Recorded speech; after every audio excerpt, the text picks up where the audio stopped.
Fala, gente bonita, tudo bem com vocês? Bom, no vídeo de hoje a gente vai falar a respeito de modelo semântico. Vamos dar sequência na nossa trilha de vídeos a respeito do Descomplicando Microsoft Fabric. E no meio destes vídeos agora a gente vai falar a respeito do modelo semântico, vou apresentar ele, e a gente vai dar sequência no desenvolvimento que havíamos iniciado anteriormente sobre o novo KJED. Bom, chega de enrolação, vamos para a tela. Aqui a gente vai entrar direto no conceito do modelo semântico. Onde que você vê seu modelo semântico? Bom, vamos aqui no nosso workspace, que estávamos trabalhando previamente. Dentro do workspace você tem o Lake, o seu Lakehouse, eu tenho o Semantic Model e o SQL Analytics Endpoint. A gente pode visualizar diretamente por aqui, pelo SQL Endpoint. Então, entrei no nosso SQL Endpoint e aqui em esquema do Lake KJED, DBO, Tables, eu tenho as minhas tabelas do modelo semântico. Desta forma que você visualiza ele. Mas o que é um modelo semântico? Bom, o modelo semântico ele é a representação própria para fazer relatórios.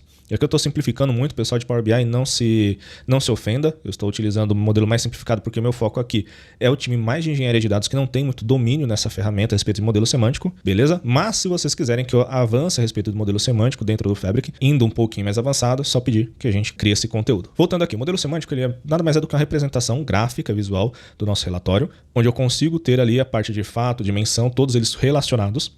E também eu tenho a possibilidade de ter métricas, coisa que dentro do nossa fato, nossa dimensão, eu não consigo ter métricas tão dinâmicas assim. O que são essas métricas dinâmicas? Bom, se eu faço ali dentro do meu ambiente do Lake, eu consigo agrupar e persistir a informação com o valor já agrupado. No nosso Power BI, no nosso modelo semântico, eu posso criar uma medida que ela se comporte, ela consiga ter a sua informação alterada de acordo com os dados que eu imputo ali no meu visual. Vamos pegar um exemplo bem simples. Eu faço uma coluna de soma, beleza? Sum, aponto para uma coluna.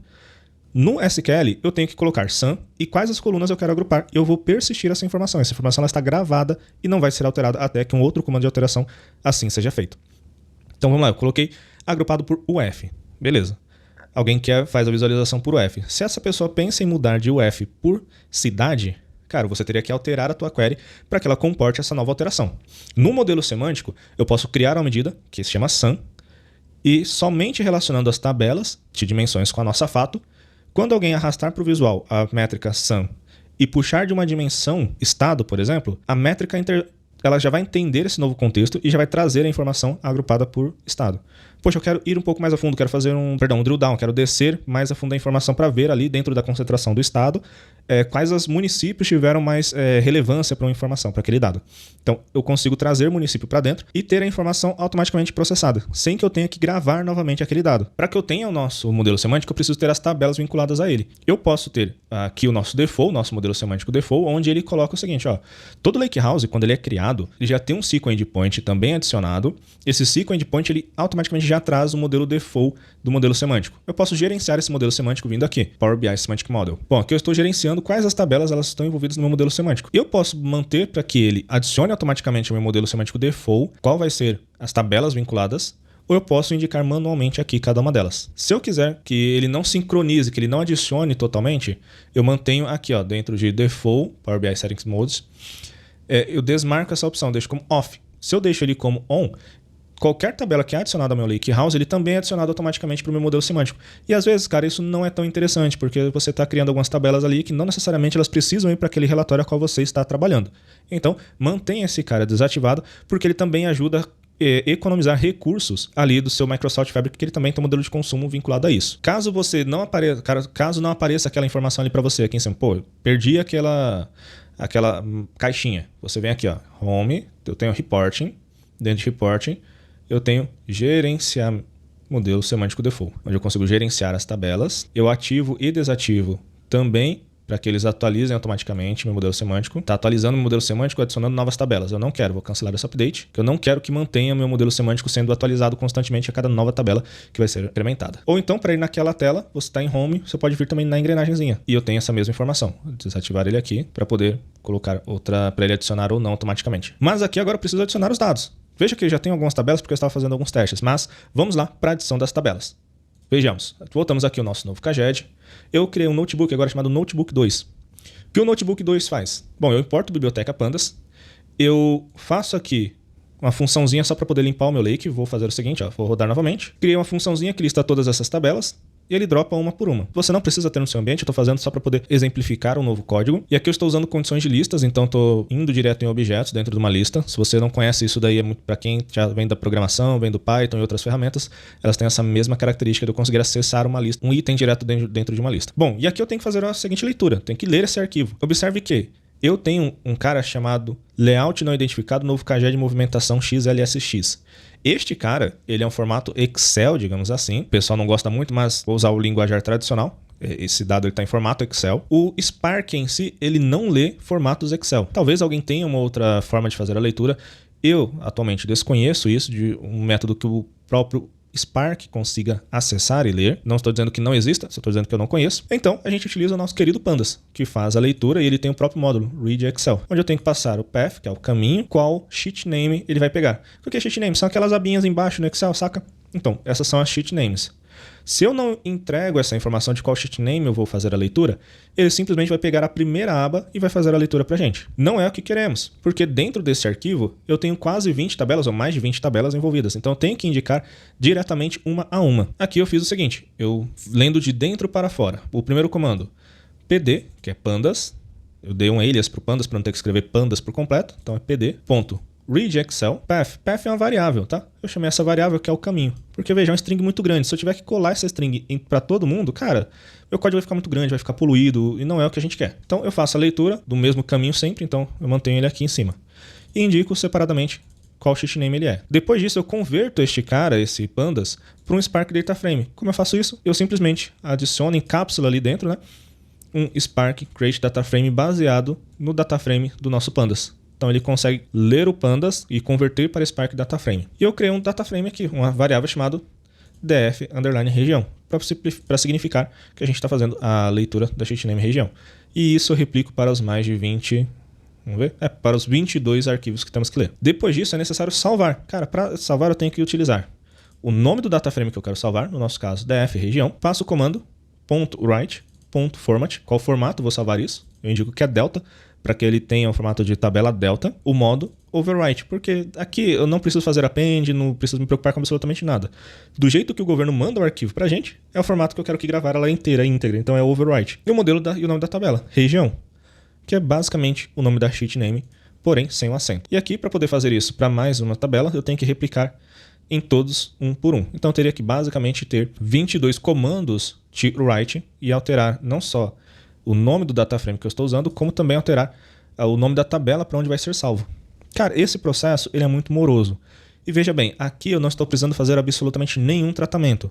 Eu simplesmente pego exatamente a sheet name e transfiro ela para dentro do meu ambiente, sem absolutamente nenhum tratamento do meu dado. Cara, vamos pensar aqui. Se a única coisa que muda isso é a sheet name e o nome da tabela onde vai ser salvo, talvez a gente possa pensar numa outra tecnologia, uma outra metodologia que pode facilitar a nossa vida. Como que isso pode ser feito? Aqui eu usei a minha magnífica preguiça, que é o seguinte. Eu criei uma lista que tem todas as sheet names. Então todas as sheet names que tenho aqui, eu tenho ela aqui também. Exatamente do jeito que vem, com pontuação, com acento. E eu criei uma lista dentro do Python. Essa lista ela é iterativa, então eu posso percorrer um por um desses itens. E agora vem o seguinte, outra coisa que eu fiz. Eu criei uma função chamada remover acentos. Ela recebe uma string e ela retorna pra gente essa string sem nenhum tipo de acentuação. Então, por exemplo, esse tipo deficiência, ele vai excluir o acento circunflexo. Tipo movimentação, ele exclui aqui o cedilha e o acento. Para que eu preciso disso? Agora vem a mágica. Eu criei uma outra função que é read, write, ou seja, lê e grava. É onde eu passo apenas o path, o caminho, onde vou ler, e o nome da sheet name que eu vou fazer a leitura dentro do meu arquivo Excel. E o nome da tabela? Pô, como que eu faço? Veja, eu sei que o nome da tabela ela vai ser sempre o nome da minha sheet name, mas sem as pontuações, sem os acentos. Então, eu chamo aqui a minha função chamada remove acentos, passo dentro dela o sheet name e ele retorna já o nome da tabela tratado. E depois eu replico exatamente o que eu fiz lá em cima, porém agora reutilizando as minhas funções que eu tenho aqui embaixo, que é Spark, Create Data Frame, aí eu faço pandas, read Excel, path, sheet name, recebe sheet name, que é o aqui de cima. E depois o df, ele faz o write format. E aqui eu estou sendo muito simplista, eu já indiquei que é uma dimensão, estou colocando um prefixo. Comece já a trabalhar com prefixos nesse caso. Aqui eu não vou ter muito tratamento extra, então eu já sei que esses caras se tratam de uma dimensão. Então coloco um prefixo dimensão e underline o nome da tabela. Esse método f aqui é um jeito de concatenar uma string e uma variável. E agora, simplesmente eu lanço o meu for, vou executando aqui enquanto eu falo, né? Aqui eu executei, vou só mostrar que eu limpei a minha base, vou dar um refresh aqui. Eu tinha 22 tabelas, agora eu não tenho nenhuma tabela mais. Eu vou executar, esse comando demora 1 minuto mais ou menos. Ah tá, path não foi definido porque eu não chamei ele aqui em cima. Agora está definido, eu posso chamar ele. Pronto, chamei. Eu vou clicar aqui para dar um refresh. Ele começou já a fazer o processo de leitura, já começou a fazer o processo de gravação. Vou dar um refresh e veja que já temos a nossa primeira tabela lida. Se eu der um outro refresh, mas assim que ele confirmar a gravação, esse daqui some e fica livre pra gente. Pronto, deu um refresh na DIN região e resolveu. E assim sucessivamente, vai aparecendo mais e mais tabelas. Conforme são tabelas pequenas, ele aparece mais rápido, tabelas maiores aparecem mais devagar. Bom, isso daqui é o método que a gente tem para poder manter o ambiente saudável e com a nossa dimensão criada. Então eu crio uma dimensão baseada num modelo que recebe os dados do arquivo lá do nosso FTP, que a gente já passou anteriormente, e eu estou fazendo a ingestão deste dado para dentro do Lake. Esperar ele terminar. Pronto, terminou de fazer a leitura e a gravação das 22 tabelas. Eu dou um refresh, ele também aparece aqui, todas as tabelas prontas. E agora a gente volta lá para o Lakehouse. Perdão, Lakehouse não, para o SQL Endpoint. Novo KGED, Schema, DBO, Tables. Agora vamos adicionar as nossas tabelas ao nosso modelo semântico. Opa, falha minha, Reporting, gerenciar modelo semântico default, vou dar um refresh, vou procurar somente por DIN, que são as que eu quero, e vou marcar as tabelas que eu preciso. E ok, quando eu adiciono um modelo semântico, pronto, essas tabelas já fazem parte do modelo semântico, eu visualizo elas aqui, então eu consigo ver o nome das colunas. Ele sempre vai ter essa característica, tá? É código e descrição independente da tabela, mas ainda está faltando aqui no nosso ambiente a fato. Veja, eu tenho somente a dimensão, vou clicar aqui Default Semantic Model. Qual que é a diferença do Default Semantic Model? Vou mostrar aqui, ó. Zoom 17, perceba que está todo mundo com esse mesmo tamaninho. Observe aqui o comprimento dele.